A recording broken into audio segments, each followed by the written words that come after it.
안녕하세요, 여러분. 국가공인 자격증 전산세무 2급. 자, 오늘은 5번째 시간입니다. 오늘 5번째 시간에는요, 우리 무형자산과 그리고 기타 비유동자산에 대해서 살펴보려고 합니다. 자, 이제껏 1회차부터 4회차까지 공부한 내용들은요, 시험에 많이 빈출되는 그런 파트고요. 자, 오늘은 조금 가벼운 시간인데요. 자, 시험에 그렇게 자주 빈출되는 그런 파트는 아니에요. 하지만 내용이 그닥 어렵지 않기 때문에 자, 조금만 노력한다면 자, 이런 무형자산이나 기타 비유동자산 이런 문제가 출제되었을 때 맞춘다면 그 회차는 여러분들의 합격 회차가 아닐까 그런 생각이 듭니다. 자, 그렇다면 5회차 우리 무형자산 및 기타 비유동자산 공부 시작해 보도록 하겠습니다. 자, 무형자산에 대한 개념에 대해서 살펴볼 건데요. 자, 이맘때쯤 되면 나는 지금 무엇을 배우는가? 지금 내가 배우는 위치는 어디인가? 그게 한 번씩 의구심이 들 때가 있는데요. 제가 다시 한 번 더 정리를 하고 시작하도록 할게요. 자, 우리 자산이라고 하게 되면 크게 두 개로 나눠진다. 그죠? 자, 하나는 유동자산, 그리고 하나는 비유동자산. 이렇게 구분됩니다.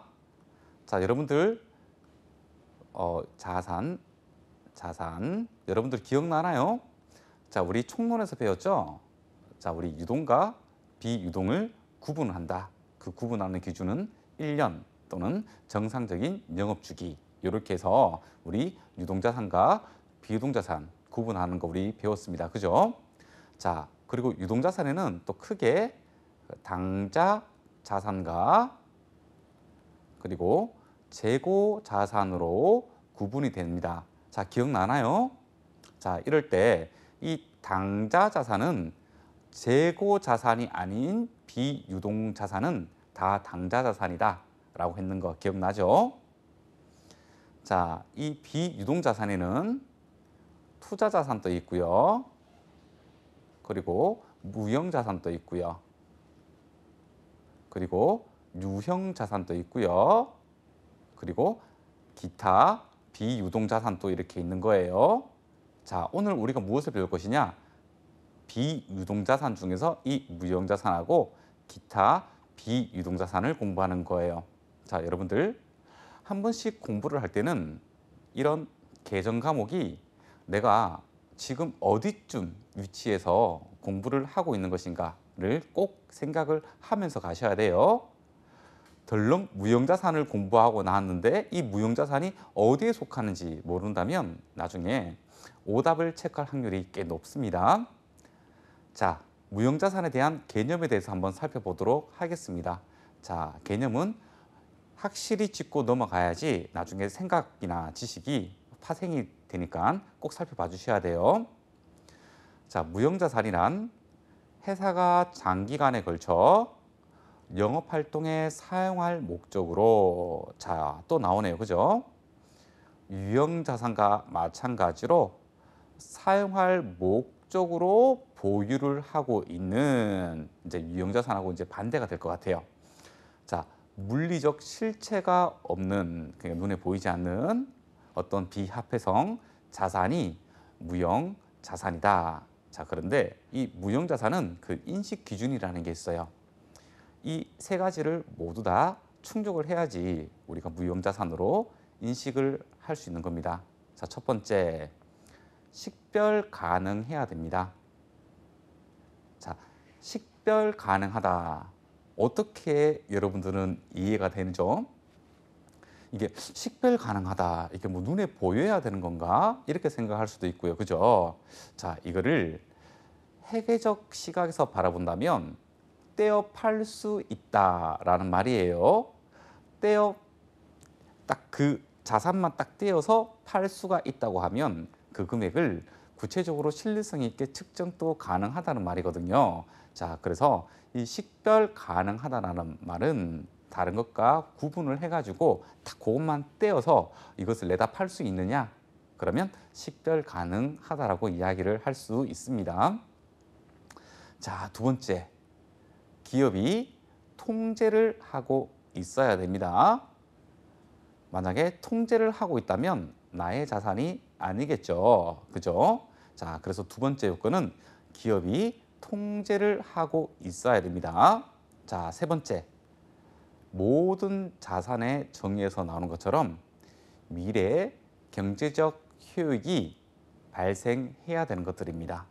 자, 그래서 이 무형자산은 영업활동에 사용을 할 목적으로 먼저 보유를 하고 있고, 그리고 식별 가능하고 그 기업이 통제하고 있고, 그리고 미래 경제적 효익이 있다면 그 자산은 무형자산으로 이야기를 할 수가 있는 겁니다. 자, 여러분들 명확하게 암기를 요건 해 주셔야 돼요. 만약에 시험 나온다면 요 부분이 시험에 나올 확률이 꽤 높은 부분입니다.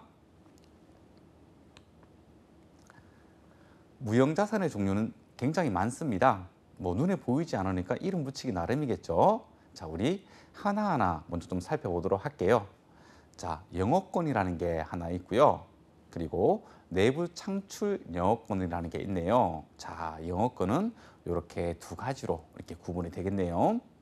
자, 첫 번째 말하는 이 영업권은 자, 합병 등으로 순자산의 공정 가치를 초과하는 금액을 우리는 영업권으로 인식한다라고 하는데요.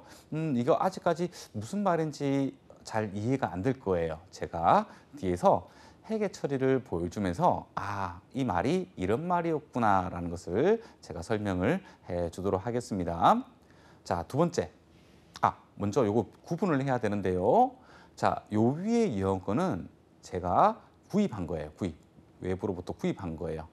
그리고 요 밑에 내부 창출 영업권은 회사 내부에서 만든 영업권을 얘기하는 거예요. 자, 요거 무형자산으로 인식하지 않습니다. 자, 요거 중요합니다. 자, 내부적으로 영업권을 만들기 위해서 쓴 비용들은 모두 다 당기에 비용 처리를 하면 되는 거예요. 자, 내부 창출 영업권은 우리가 영업권, 그러니까 무형자산으로 인식하지 않습니다. 자, 세 번째, 산업재산권입니다.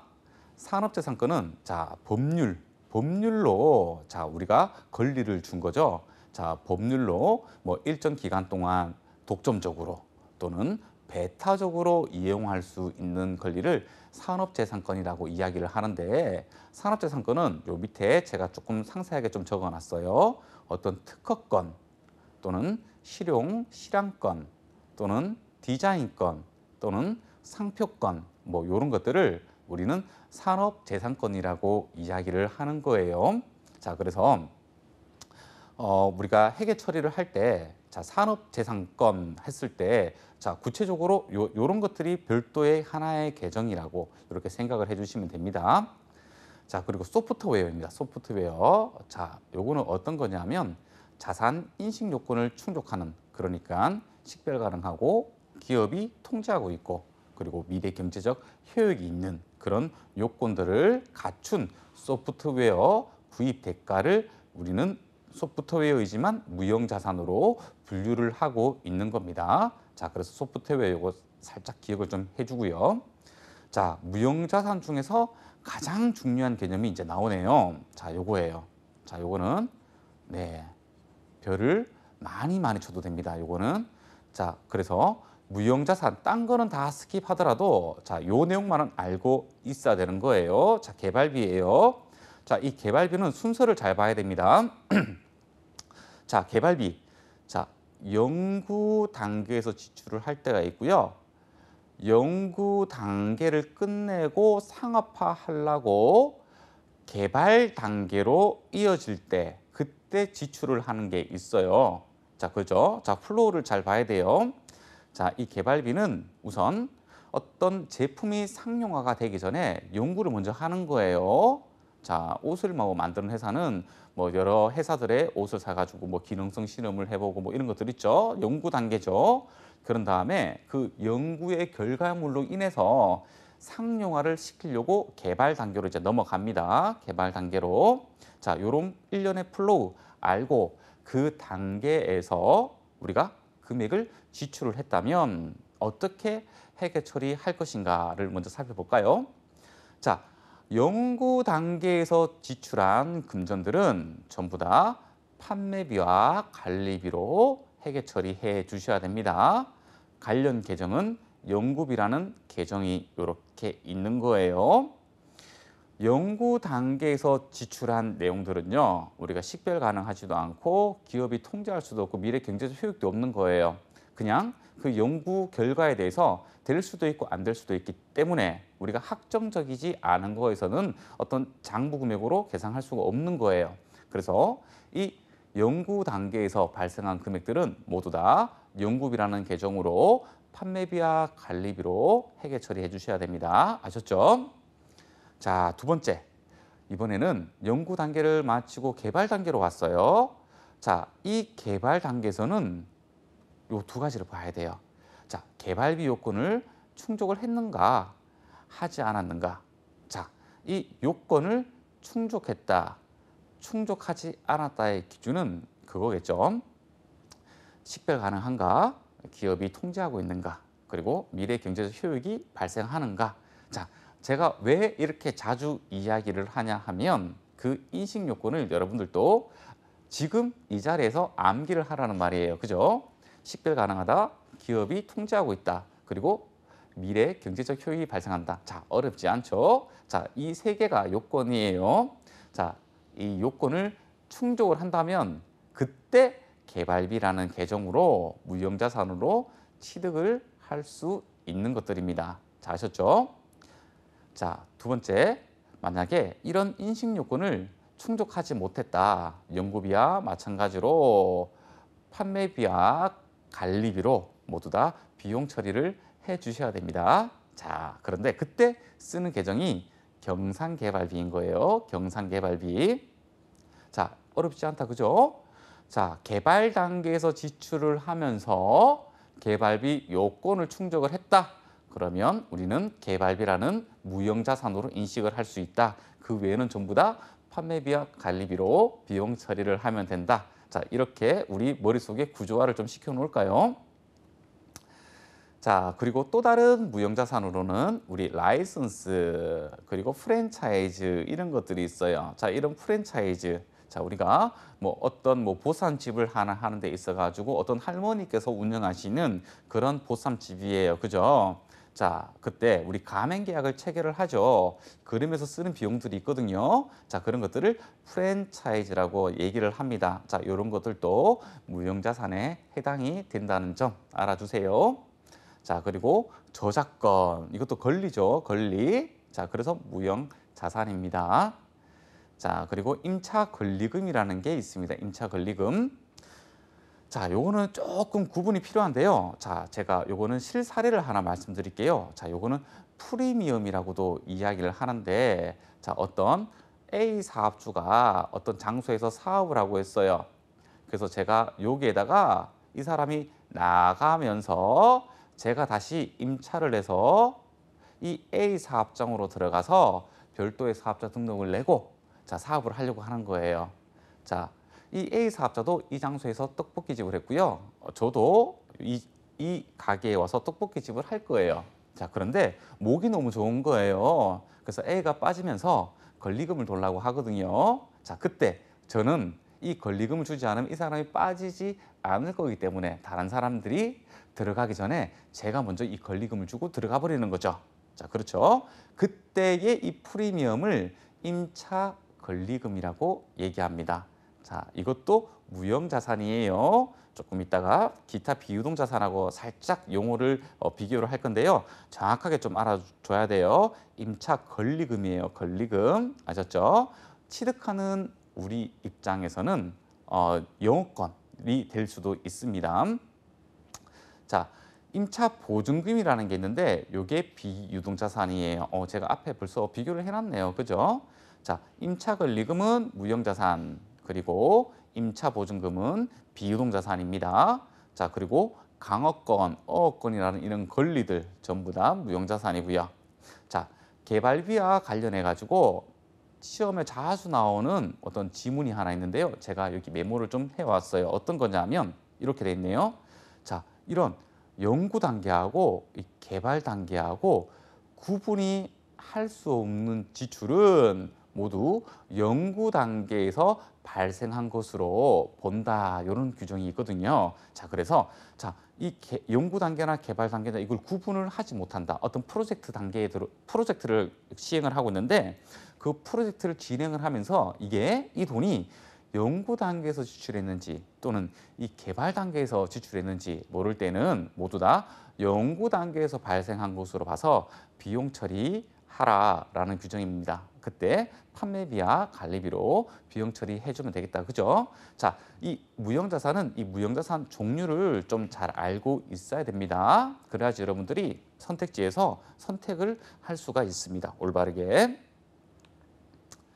자, 회계 처리 한번 보도록 할게요. 회계 처리 다른 것들과 다 동일합니다. 자, 취득했을 때 어떻게 하나요? 자, 무형자산의 취득원가 다 똑같습니다. 자, 매입 금액에다가 어떻게 해요? 부대 비용을 가산해서 이 무형자산의 취득원가를 산정하면 됩니다. 그만큼 돈이 나갔겠죠. 또는 아직 안 좋다면 미지급금 이런 식으로 될 수가 있겠다. 그죠? 네, 무형자산 취득했을 때는 이렇게 회계 처리하고요. 자, 무형자산 또 보유를 할 때는 상각을 합니다. 자, 유형자산은 자, 감가상각이라고 하고 무형자산은 상각이라고 이야기를 합니다. 자, 그래서 개정도 조금 달라요. 어떻게 해요? 자, 상각을 할 때는 무형자산 상각비라고 이렇게 부릅니다. 자, 여기에서 주의를 해야 되는 게 있는데요.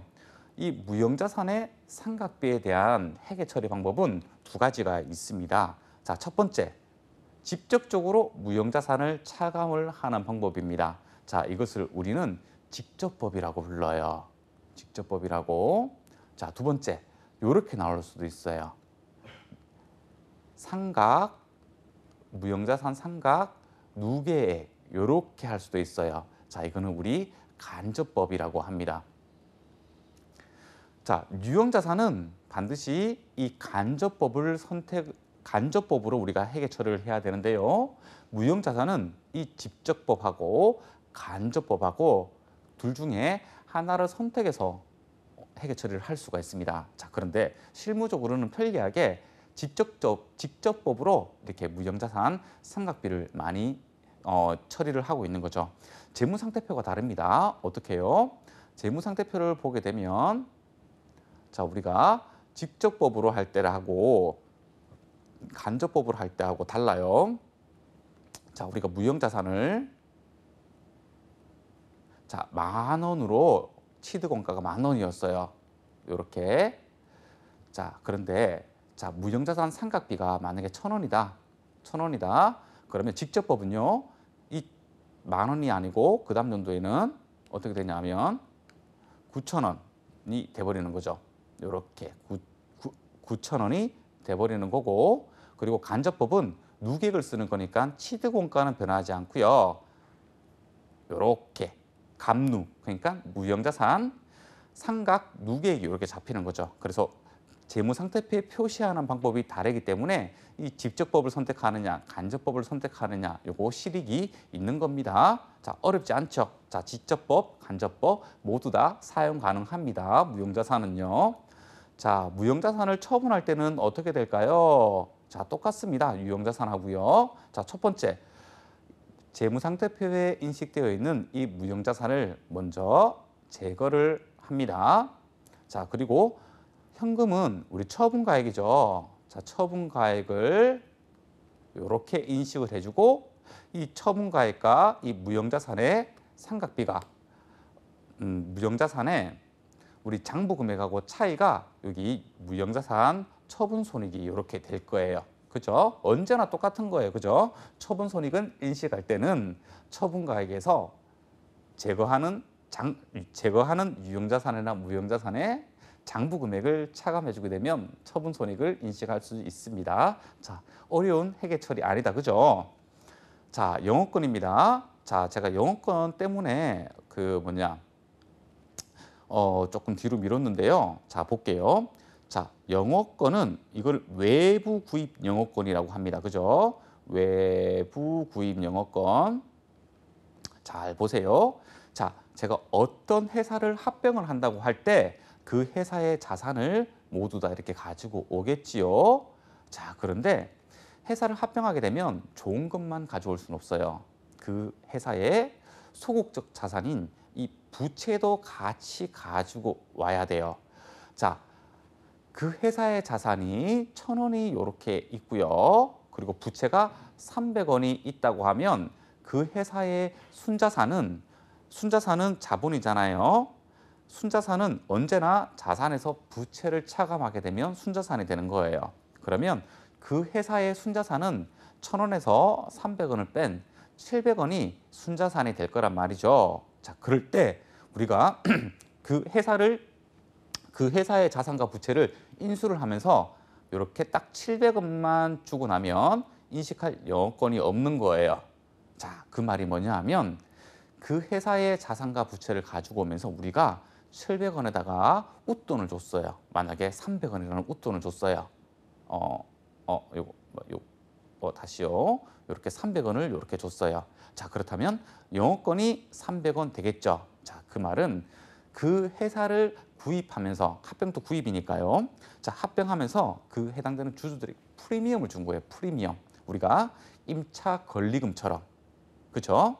자, 그 말이에요. 영업권이라는 게. 그래서 영업권 회계 처리는 이렇게 완성이 됩니다. 합병을 하면서요. 자, 여러분들 어렵지 않죠? 그죠? 자, 그리고 아까 전에 제가 하나 더 기억을 해달라고 여러분들한테 말씀을 드렸어요. 내부 창출 영업권은 무형자산으로 인식하지 않는다. 내부 창출 영업권을 만들면서 발생한 금액들은 다 단기에 비용 처리를 한다. 자, 여러분들 아셨죠? 무형자산의 상각입니다. 자, 오늘의 두 번째 중요한 거. 자, 첫 번째는 아까 개발비. 자, 두 번째 중요한 거는 무형자산의 상각입니다. 자, 무형자산표는요, 거의 다 말 문제로 나오기 때문에 요거 내용을 알고 있어야지 문제를 풀 수가 있는 거예요. 자, 무형자산 상각비는요, 취득가액에서 내용연수로 나눠주면 됩니다. 너무너무 쉽다, 그죠? 자, 이 상각비는요, 회계 처리를 할 때 우리 제조원가로 갈 수도 있고 판관비로도 갈 수가 있는 거예요. 자, 이게 뭐냐 하면, 자, 제조원가. 자, 우리 공장 제품을 생산하는데 사용된 무형자산이다. 그죠? 그럼 그 상각비는 제조원가로 보내줘야 되는 거예요. 하지만 오로지 제조원가와 관련 없고 회사의 다른 어떤 그 경제적 효익에 대해서 기여를 하고 있다. 그러면 판관비로 회계 처리를 해줘야 되는 거예요. 자, 제조원가를 넣었다면 어떻게 될까요? 나중에 이 제조원가가 제품의 취득가액이 될 거고요. 나중에 그 제품이 팔렸을 때 매출원가로 비용 처리하는 거예요. 그죠? 그래서 제조원가로 들어가는 무형자산 상각비 같은 경우에는 나중에 바로 무형자산 상각비라고 해서 비용으로 처리하는 게 아니라 제조원가로 넣은 다음에 나중에 그 제품을 판매를 할 때 매출원가라는 비용으로 인식을 하고 기타의 무형자산 상각비는 다 판관비로 회계 처리해 주시면 됩니다. 자, 요 내용 먼저 알고 진행을 할게요. 자, 첫 번째, 무형자산의 잔존 가치는 0입니다. 0. 자, 원칙이니까 당연히 예외가 있겠다, 그죠? 자, 일단은 다른 말이 없으면 무형자산의 잔존 가치는 0이에요. 자, 우리 유형자산 할 때 어떻게 배웠나요? 자, 이런 식으로 많이 배웠죠? 우리 정액법이다. 자, 취득가액에다가 잔존 가치를 차감하고 나서 우리 정액법이면 자, 내용연수로 이렇게 해주면 되겠다. 그죠? 자, 그런데 무형자산 이 잔존 가치가 일단은 원칙적으로 0이라는 겁니다. 0. 자, 원칙입니다. 예외가 있겠죠. 만약에 예외적인 게 있으면 별도 문제에서 얘기를 해줄 거예요. 자, 원칙적으로 잔존 가치는 0이다. 이거는 강조해도 지나치지 않는 거예요. 자, 두 번째. 자, 내용연수가 비한정인 무형자산은 상각을 안 합니다. 자, 이 비한정은 이렇게 생각하면 돼요. 아, 내용연수가 아직까지 합리적으로 결정을 하지 못하고 있구나. 그죠? 내용연수가 아직까지 합리적으로 결정을 못하고 있구나. 그게 비한정이라는 겁니다. 자, 이런 내용연수가 비한정이라면 내용연수가 없는 거나 마찬가지잖아요. 그래서 상각하지 않습니다. 자, 세 번째. 자, 독점적, 배타적 권리를 부여하고 있는 경우를 제외하고는, 자, 문장을 잘 읽어야 돼요. 제외하고는 20년을 초과 못합니다. 자, 원칙적으로 무형자산을 상각할 때 그 내용 연수가 20년을 초과하면 안 됩니다. 자, 그런데 어떤 법률이나 뭐 다른 걸로 이런 권리를 부여하고 있다면 20년을 초과해도 된다면 그때는 괜찮은데 원칙적으로는 20년을 초과할 수는 없는 겁니다. 자, 숫자 기억해야 돼요. 이거는요. 자, 그리고 또 이런 경우도 있습니다. 자, 법률상 유효기간도 있고, 그리고 합리적으로 추정한 경제적 내용연수 모두 존재할 때도 있을 거예요. 그죠? 그러면 둘 중 짧은 것으로 이렇게 상각을 이렇게 하면 되는 겁니다. 알겠나요? 자, 어떻게 해요? 법률상 유효기간과 경제적 내용연수가 모두 존재하게 되면 둘 중 짧은 것으로, 그러니까 짧은 기간으로 우리가 상각을 하면 될 것 같습니다. 자, 다섯 번째. 자, 합리적인 상각 방법을 정할 수 없는 경우에는 정액법을 사용을 하는 거예요. 그죠? 정액법이 가장 기본이 되는 상각 방법이잖아요. 그죠? 자, 그래서 합리적으로 상각 방법을 정할 수가 없다. 그 회사에서 정할 수가 없다. 이럴 때는 그냥 정액법을 사용해서 하면 되는 겁니다. 자, 여섯 번째.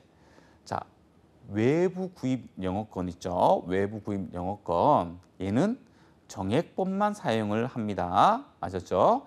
그러니까 우리 유형자산과 다르게 무형자산은 왜 이렇게 하나하나 이렇게 다 적어놨는지 모르겠어요. 그죠? 자, 그렇지만 그렇게 또 어려운 건 아니다. 그죠? 뭐 안 되면 안 한다. 뭐 이런 식으로 돼 있는 거니까요. 그리고 뭐 하면 뭐 정액법 써라. 이런 거니까요. 그래서 암기하는 데는 그렇게 어렵지 않을 것 같아요. 자, 7번. 자, 무형자산의 상각은 자산이 사용 가능한 때부터. 중요하다. 그죠? 자, 제가 우리 유형자산 공부할 때 계속해서 강조한 부분이 이거잖아요. 취득할 때 아니다. 그죠? 그 자산을 사용 가능할 때 그때부터 상각을 한다. 그죠? 무형자산도 마찬가지입니다. 사용 가능한 때부터 상각을 시작을 하는 거예요. 자, 표시 방법은 그러니까 재무상태표에 상각을 했을 때 그 표시 방법을 얘기하는 거죠. 그때는 우리 직접법 그리고 간접법 모두 허용이 됩니다. 자, 유형자산은 간접법밖에 안 된다. 그죠? 자, 요거 체크. 자, 제가 중요하고 그리고 우리 기출된 문제에서 자주 사용되는 문장들을 여기 싹 다 그냥 모아가지고 정리를 해놓은 거거든요. 최소한 요것만 알고 있으면 나중에 무형자산 문제가 출제될 때 한 문제는 거뜬히 맞출 수 있을 거라고 생각이 됩니다. 헷갈리지 말고 잘 암기를 하세요. 자, 우리 5회 재무회계 편에서 다뤄볼 주제 두 번째 거. 자, 기타 비유동자산입니다. 자, 기타 비유동자산은요. 자, 우리 비유동자산에 속하는 겁니다. 그죠? 그러니까 기타라는 글자가 붙은 거잖아요. 그죠? 자, 비유동자산 중에서 투자자산도 아니고 유형자산도 아니고 그리고 무형자산에도 속하지 않으면 다 그냥 비유동자산이다. 이렇게 생각을 해주시면 될 것 같아요. 어떤 종류라든가 이런 것들이 많이는 없어요. 그래서 시험에도 잘 출제가 되지 않아요. 하지만 우리가 일반적인 그러니까 실무 시험도 우리는 준비를 해야 되잖아요. 자, 그거를 위해서라도 어떤 계정이라든가 이런 것들은 좀 알고 있어야 됩니다. 자, 첫 번째 임차보증금입니다. 자, 임차보증금 아까 제가 임차권리금. 자, 권리금하고 우리 비교를 하라고 제가 계속 말씀을 드렸어요. 권리금은 무형자산, 보증금은 기타 비유동자산입니다. 자, 임차보증금은 타인의 부동산을 사용하기 위하여 임대차 계약에 의하여 임대인에게 지급하는 보증금을 이야기하는 겁니다. 그죠? 자, 이때는 월세 같은 것들이 여기에 해당이 되겠다. 그죠? 임차 보증금을 걸고 그리고 월 차임을 지급하는 조건은 여기에 해당되겠다. 그죠? 자, 두 번째. 자, 월세 조건 없이 타인의 부동산을 사용 수익하기 위하여 임대인에게 지급하는 보증금을 우리는 전세건이라고 이야기를 합니다. 그러니까 우리가 전세 계약을 체결하고 나서 지급하는 보증금은 전세건이라는 개정을 사용해야 되겠죠. 자, 여러분들 여기서 우리 용어 하나 정립을 하고 갈까요? 자, 우리 임대인이 있고요. 그리고 임차인이 있어요. 자, 임대인은 건물주를 얘기하는 거예요. 자, 그리고 임차인은 그 건물을 빌려 사용하는 사람을 이야기하는 거예요. 자, 임차인이 요렇게 임대인에게 지급하는 거는요. 우리 임차료라고 해서 비용 처리하는 거예요. 자, 임대인 입장에서 요렇게 지금 자금을 받았죠. 그러면 임대료라고 이야기를 하는 거예요. 이 임대료는 수익이에요. 자, 그래서 내가 임대인 입장에서 회계 처리하느냐 또는 임차인 입장에서 회계 처리하느냐 구분을 좀 해줘야 됩니다. 하지만 실무상에서는 전부 다 어떻게 얘기한다? 그냥 임대료 다 이렇게 얘기를 하는 거예요. 하지만 이 임대료는 임대인 입장에서 받는 금액인 거고 임차인 입장에서는 임차료를 지급하였다라고 이야기를 해야 명확하게 맞는 표현입니다. 자, 장기 매출 채권인데요. 자, 우리 당좌 자산에 속하는 매출 채권하고 똑같습니다. 자, 기업의 주된 영업 활동과 관련해서 발생하는 거고, 자, 1년 이후에, 그러니까 보고 기간 말로 1년 이후에 만기가 도래하는 것들을 얘기합니다. 자, 그래서 외상 매출금이라는 계정에 장기를 하나 더 붙인 거고요. 받을 어음이라는 계정에서 장기라는 글자를 붙인 것밖에 되지 않습니다. 그래서 장기 외상 매출금, 장기 받을 어음 이렇게 얘기하는데 잘 사용하지는 않는 계정이에요. 웬만하면 정상적인 영업 주기 안에 결제가 다 되기 때문에 당좌 자산이 그냥 외상 매출금, 받을 어음 요 계정을 많이 사용을 하는 편입니다. 저번에도 이야기를 들었는데요. 자, 매출 채권이라는 계정은 이런 외상 매출금하고 받을 어음을 통합해서 표시하기도 합니다. 자, 부도 어음과 수표라는 계정이 있어요. 이건 계정명이에요. 계정.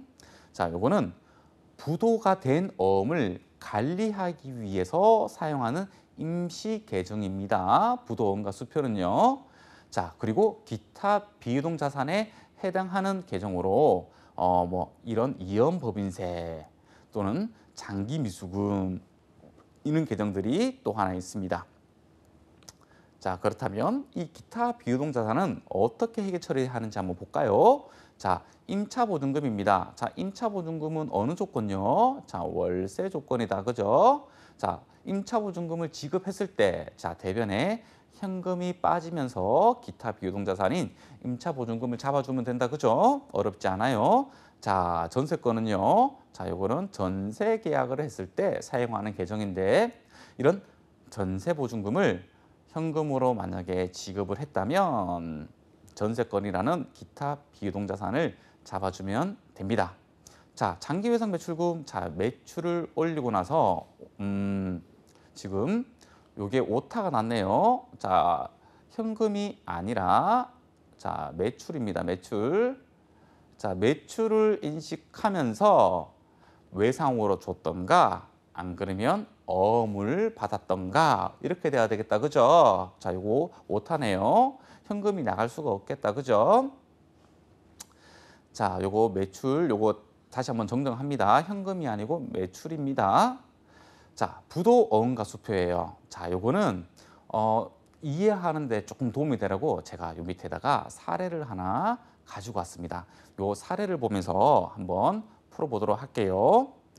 자, 어떠냐면 자, 세한전기로부터 받은 약속어음 3천만 원을 자, 만기가 도래했네요. 그죠? 자, 하이테크한테 어떤 우리가 매출을 올렸었나 봐요. 자, 그래서 요 분기를 했는 거죠. 그죠? 요 분기를 예전에 매출이 발생했을 때, 자, 그 매출이 3천만 원 정도가 되었대요. 자, 그러면 받을 어음도 3천만 원 되겠다. 그죠? 그러면 우리는 이 어음 만기일에 이 하이테크 회사한테 우리 3천만 원을 청구해도 되겠다. 그죠? 자, 그런데 처음에 하이테크 회사에 바로 가는 게 아니라 만기일에 하이테크 거래은행에 가서 요금을 청구를 하는 겁니다. 자, 우리 이 하이테크 회사로부터 어음을 받았는데, 자, 요거 3천만 원 주세요라고 은행에다가 제시를 했습니다. 자, 그런데 이런 결과를 받았네요. 하이테크 부도 났습니다. 그러니까 회사가 망했다는 게 아니라 지급 능력이 없어졌습니다라는 거예요. 부도, 파산, 폐업, 해산 다 다른 개념입니다. 자, 그런데 부도를 맞았다고 하면 결국에는 회사가 파산이 되고 뭐 그렇게 되겠죠. 자, 그래서 당사는 거절 증서 작성 비용 등 15만 원을 현금으로 별도로 지급하고, 자, 세안전기에 함께, 그러네요. 세안전기한테 이 약속어음을 받았는데 이 약속어음이 세안전기가 아니고 하이테크 발행인이 하이테크네요. 그래서 이 세안전기가 저한테 이러는 거죠. 어음을 주면서 하이테크한테 받으세요. 그리고 제가 저한테 줄 거를 좀 감면해 주세요. 이렇게 되었네요. 거래 관계가. 그죠? 자, 이러한 사실관계에서 회계 처리는 어떻게 하느냐. 이렇게 됩니다. 자, 일단 받을 어음을 제거합니다. 받을 어음을요. 자, 그리고 우리 거절 증서 작성 비용 이런 것들 나갔죠. 자, 15만 원 잡습니다. 자, 그런 다음에 차변에 부도 엄가수표로 3,015만 원을 기록합니다. 자, 요거를 나중에 하이테크 회사에 함께 청구를 할 수가 있는 거예요. 근데 나중에 안 되게 되면 결국은 대손 처리를 해야 되는 거죠. 자, 어떻게 회계 처리해야 되는지 여러분들 감 잡았죠? 자, 그러면 우리 천천히 관련 문제를 풀면서 우리 무형자산에 대해서 조금 생각을 좀 구조 한번 시켜볼까요? 자, 1번. 자, 다음 중 무형자산의 인식 요건이 아닌 것은, 이거는 너무너무 많이 얘기했어요. 그죠? 자, 여러분들 기억나나요? 자, 첫 번째, 식별 가능해야 되고, 자, 두 번째, 기업이 통제해야 되고, 자, 세 번째, 미래 경제적 효익이 발생이 해야 됩니다. 그죠? 자, 식별 가능성 있고요. 그리고 통제 가능성 있고요. 그리고 미래 경제적 효익의 유익 가능성 있네요. 자, 2번이 아니네요. 그죠? 자, 계속해서 제가 말씀을 드렸어요. 그죠? 자, 요거 무형자산에 대한 정의. 자, 영업활동에 사용할 목적으로 보유를 하고 있고, 그죠? 영업활동에 사용을 하면서 요 인식 요건을 갖춰줘야 되는 겁니다. 그래야지 무형자산이 될 수 있는 거죠. 그렇죠? 자, 두 번째, 다음 중 일반 기업 회계 기준에 무형자산에 속하지 않는 것은, 이런 문제는 암기를 하고 있지 않으면 상당히 조금 선택하기가 좀 곤란한 것 같아요. 그죠? 자, 우리 산업재산권 들어본 것 같아요. 그죠? 네. 왜냐하면 제가 아까 강어권, 뭐 어권, 특허권, 상표권 이런 권리라고 말씀드렸잖아요. 그죠? 자, 그래서 이 건자가 붙으면 권리기 때문에 무형자산에 속한다라고 생각하면 되겠다. 그죠? 자, 두 번째, 제가 할머니가 운영하시는 보쌈 그 프랜차이즈 얘기해 주면서 얘기했다. 그죠? 라이선스와 프랜차이즈. 자, 이것도 무형자산에 속할 거고요. 자, 그리고 권리금. 그죠? 제가 지급하는 프리미엄이라고 얘기를 했잖아요. 그죠? 자, 프리미엄. 이것도 무형자산에 속하는 겁니다. 자, 이 전세권은요. 어디에 포함되죠? 맞아요. 여러분들이 알고 있는 그대로 기타 비유동 자산에 해당하는 게 요 전세권입니다. 자, 이렇게 한번 또 정리를 한번 해볼까요? 자, 이 표 굉장히 중요한 겁니다. 요거 암기를 꼭 해야 됩니다. 자, 내부 창출 영업권 요거 무형자산 인식 안 합니다. 그죠? 그냥 비용 처리를 하면 되는 거예요. 자, 그리고 이 개발 단계에서 지출하고 그리고 요건을 충족하게 되면 그때 개발비라는 무형자산으로 인식할 수 있다. 여러분들 기억나죠? 자, 그리고 요 얘기해 주면서 요런 얘기도 했어요. 어떤 프로젝트가 진행되는 데 있어 가지고 연구 단계와 개발 단계로 구분할 수 없는 지출은 연구 단계에서 발생한 지출로 봐서 우리 비용 처리한다고 여러분들 기억나죠? 자, 요거 기억을 해 주시면 이런 것들 문제 맞추기 좋습니다. 자, 3번입니다. 자, 다음 무형자산에 관한 내용 중 옳지 않은 거네요. 자, 무형자산이라고 큰 주제를 던졌다, 그죠? 그러면 무형자산과 관련해 가지고 모든 내용을 막 던질 수 있겠다, 그죠? 자, 제가 하나씩 읽어줄 테니까 여러분들이 스스로 한번 판단 한번 해볼까요? 자, 1번. 자, 개발비는 개별적으로 식별이 가능하고 미래 경제적 효익을 기대할 수 있어야 된다. 자, 2번. 연구비는 개발비와 달리 모두 비용으로 처리해야 된다. 자, 3번. 개발비 상가액은 판매비와 관리비로 처리해야 된다. 4번. 개발비는 정액법 또는 생산약 비례법 등에 의한 관련 제품 등의 판매 또는 사용 가능한 시점부터 20년 이내의 합리적 기간 동안 생각한다. 자, 여러분들 요 문제 중요한 문제예요. 여러분들이 가장 틀리기 좋은 문제예요. 요거. 자, 답은 3번이에요. 상가객은 판매비와 관리비로 처리를 할 수 있는데 제가 뭐라고 했죠? 제조 원가에 속하는 것도 있다고요. 그죠? 그래서 이 감가상각비, 유형자산도 마찬가지고, 그죠? 만약에 우리 유형자산의 기계 장비다. 기계 장비를 감가상각을 했다면 판매비와 관리비로 보내지 않아요. 그 해당되는 기계 장치의 감가상각비는 제조 간접비로 넣어요. 당기 총 제조 원가에 해당하는 제조 간접비로 집어넣은 다음에 그리고 제품화를 시켰을 때 그 취득가액에 들어가는 거죠. 그죠? 그래서 그 제품을 판매를 했을 때 매출원가로 비용 처리를 해야 되는 거예요. 자, 그래서 개발비, 상가액도 마찬가지인 거예요. 여기 상가액도 우리 유형자산의 감가상각비처럼 이 무형자산 상각비가 제조와 관련이 있으면 제조원가로 처리하고 영업활동과 관련이 돼 있으면 판매비와 관리비로 처리를 하면 되는 겁니다.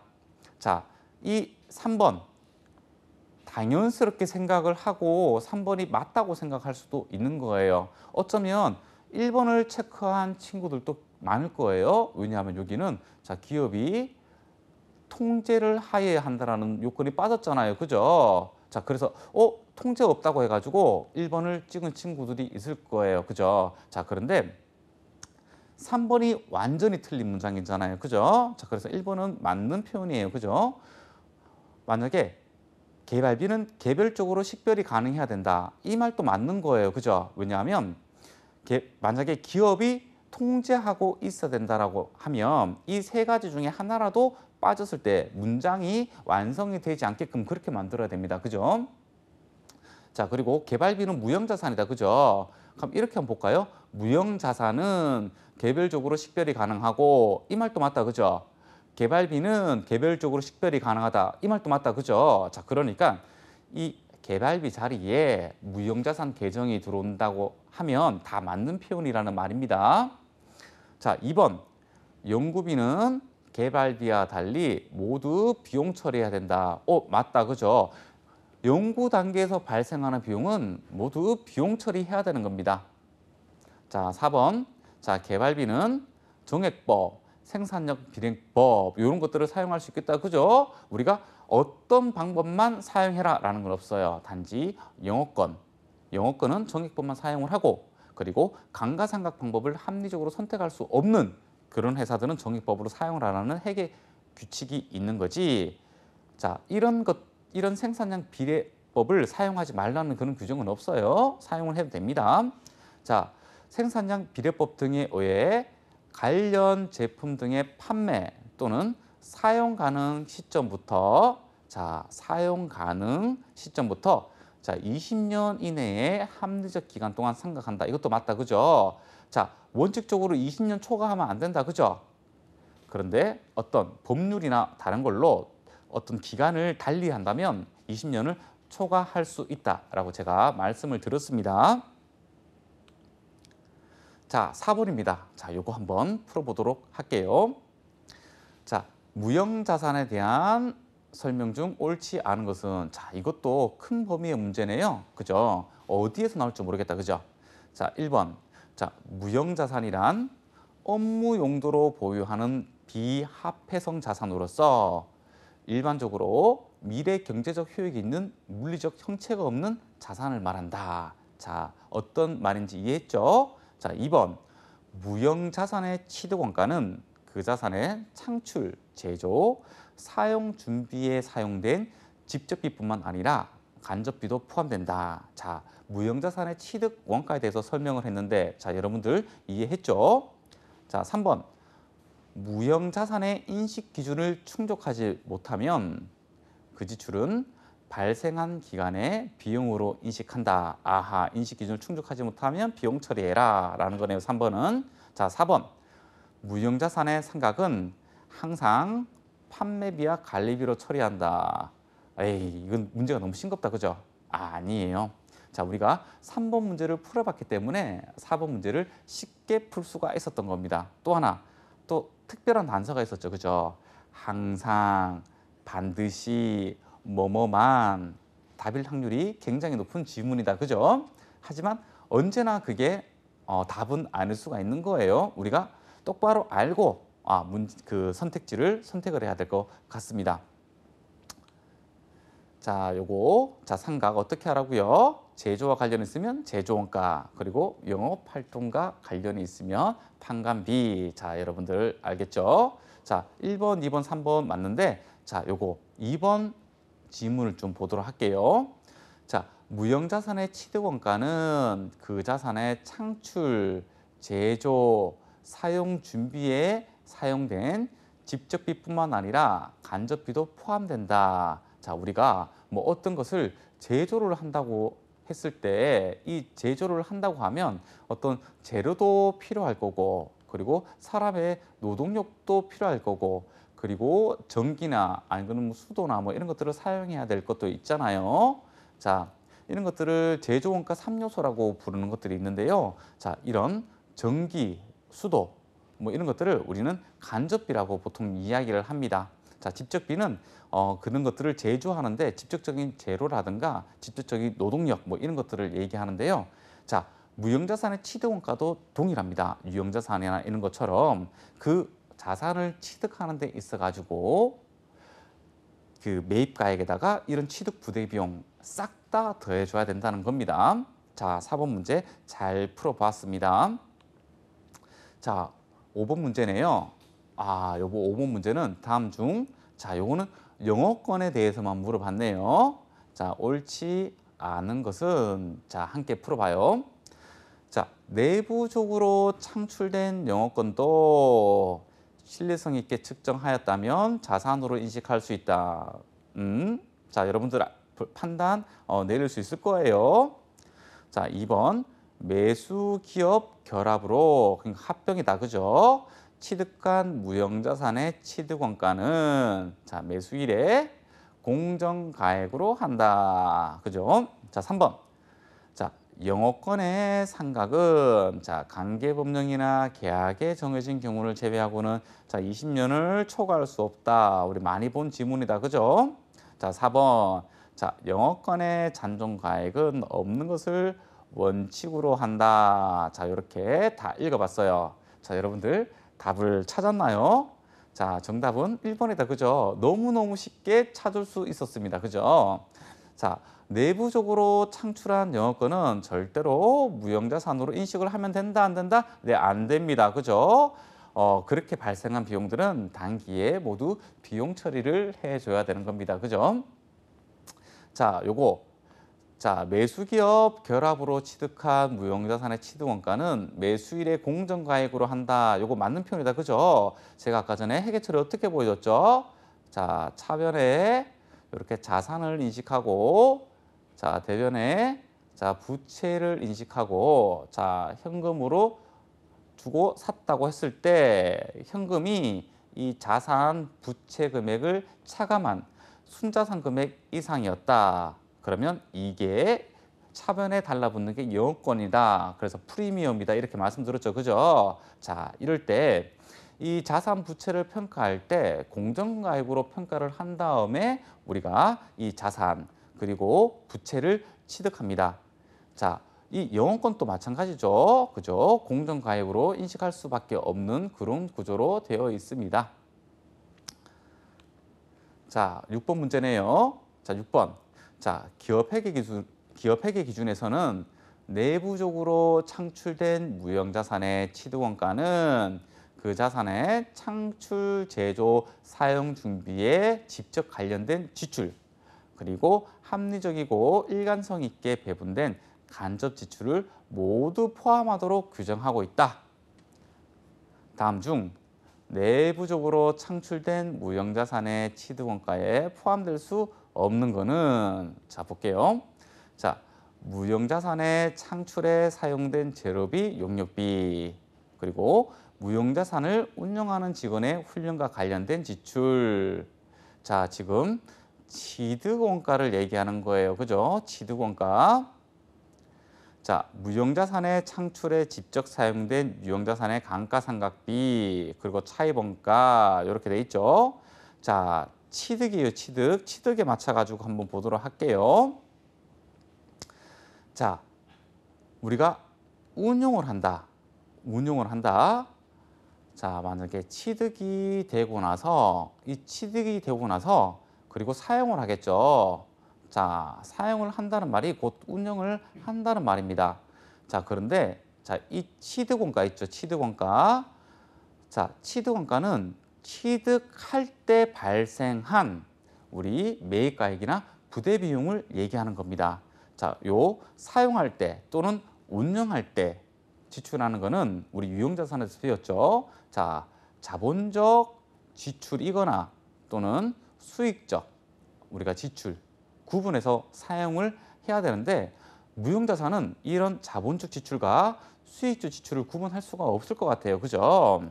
자, 이럴 때 자, 운용하니까 이미 취득한 이후에 발생한 비용들이잖아요. 그러니까 2번이 취득원가에 산정이 될 수가 없는 거겠죠. 왜냐하면 취득할 때 들어가는 돈이 아니기 때문에 그렇습니다. 자, 7번입니다.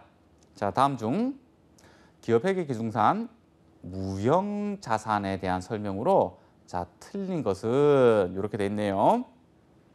자, 무형자산으로 정의되기 위한 세 가지 조건은 자, 식별 가능성, 자원에 대한 통제, 미래 경제적 효익. 자, 너무 많이 봤다. 그죠? 자, 2번. 무형자산의 상각 시 잔존가액은 없는 것을 원칙으로 한다. 많이 들어봤다. 그죠? 자, 3번. 무형자산의 상각은 자산이 사용 가능한 때부터 시작한다. 이것도 많이 들어봤어요. 자, 4번. 무형자산의 합리적인 상각 방법을 정할 수 없는 경우에는 정률법을 사용한다. 자, 여러분들 기억나지요? 그렇죠? 어떻게 하라고요? 자, 합리적인 상각 방법을 정할 수 없으면 이런 정률법이 아니고 정액법을 사용해야 된다고 제가 계속해서 말씀을 드렸어요. 자, 요 내용 제가 내용을 정리한 내용들인데요. 자, 요거 중요한 내용들만 담아 놓은 거예요. 자, 그래서 여러분들 잘 기억을 해줘야 됩니다. 자, 원칙적으로는 잔존가치 0. 그죠? 내용 연수가 비한정이면 상각하지 않는다. 원칙적으로 20년을 초과할 수 없다. 둘 중 짧은 기간으로 상각한다. 상각 방법 정할 수 없을 때는 정액법을 사용한다. 영어권은 정액법만 사용한다. 7번. 무형자산의 상각은 사용 가능할 때부터 시작한다. 그리고 직접법, 간접법 모두 허용된다. 자, 이제 계속해서 제가 반복해서 이야기를 해주니까 어느 정도 귀에 조금 익숙해지는 것 같죠? 그죠? 자, 요거 중요한 내용들만 담았으니까 여러분들 기억해 주고요. 나중에 문제 풀 때 꼭 적용시켜 보기를 제가 바랄게요. 자, 8번 문제입니다. 자, 일반 기업 회계 기준상 무형 자산에 대한 올바른 것은 1번. 자, 무형 자산의 상각은 당해 자산을 취득한 시점부터 시작한다. 맞나요? 틀렸죠. 언제요? 사용 가능한 때. 그죠? 이때부터 상각을 해야 됩니다. 2번. 사용을 중지하고 처분을 위해 보유하는 무형 자산은 사용을 중지한 시점에 장부 가액으로 표시한다. 자, 이건 무슨 말인지 모르겠다. 그죠? 남겨놔요. 자, 3번. 무형자산의 공정가치 또는 회수 가능액이 증가하게 되면 상각은 증가된 가액에 기초한다. 자, 이 문장 틀렸어요. 왜냐하면 유형자산은 재평가라는 어떤 규정이 있는데요. 무형자산은 그런 거 없어요. 공정가치가 증가하든 회수 가능액이 증가하든 자, 원가의 기초에 해가지고 우리가 상각을 하도록 되어 있습니다. 자, 4번. 자, 무형자산은 상각 기간이 종료되는 시점에 거래시장에서 결정되는 가격으로 잔존 가치를 인식하는 것이 원칙이다. 맞나요? 원칙은 잔존 가치가 0이다. 그죠? 자, 제가 이렇게 틀린 점을 다 다시 적어놨어요. 사용 가능한 때. 자, 원가에 기초해서 상각을 해야 되고, 그리고 무형자산은 잔존 가치가 없는 것이 원칙입니다. 자, 그죠? 자, 오늘은 무형자산하고 그리고 기타 비유동자산에 대해서 우리가 공부를 좀 해봤다. 그죠? 자, 무형자산에 대한 정의 기억나죠? 일단은 우리가 영업 목적으로 사용하는 목적으로 보유를 하고 있고, 그리고 인식요건, 자, 식별 가능하다, 기업이 통제하고 있다, 미래 경제적 효익이 발생한다. 요거 잊으면 안 돼요. 그리고 감가상각 어떻게 하는지, 영업권, 개발비 여러 가지 주요한 주제가 한 2개, 3개 정도 있었는데요. 여러분들 요 문제 기억을 했다가 꼭 다음 회차에서 문제에 나오면 맞춰가서 그 회차에는 합격하는 회차가 되었으면 좋겠네요. 자, 오늘 시청해 주시면 너무 감사합니다. 수고 많으셨어요.